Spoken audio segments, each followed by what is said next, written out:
আসসালামু আলাইকুম। আপুরা ভাইয়ারা আনারা সবাই কেমন আছেন? আলহামদুলিল্লাহ আমি ভালো আছি। এই আসলে আজকে শিং মাছ আছে, শিং মাছ রান্না করবো না। আজকে শাক ডাল রান্না করছি, পাট শাক ডাল রান্না করছি, তারপরে আবার এই ভাজি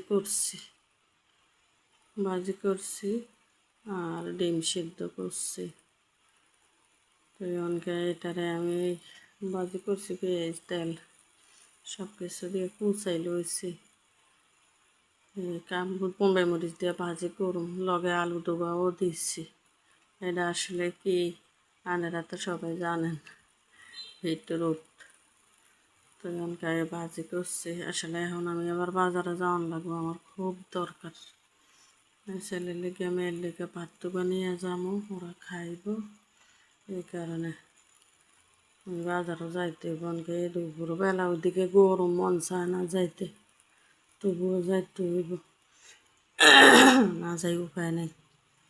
ছেলে ফোন করছে আমার নাইতে হইবার না, আনি দিয়ে যান ভাত।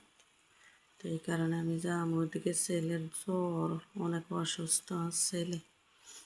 কারণকে এই ভাজি 2-3টা আড়া দিয়েছি, তেল বেশি করে দিয়ে আমি হলুদ দিইনি। হলুদ না দিলেই সুন্দর, এটার কালারটা সুন্দর মতো আইয়ে।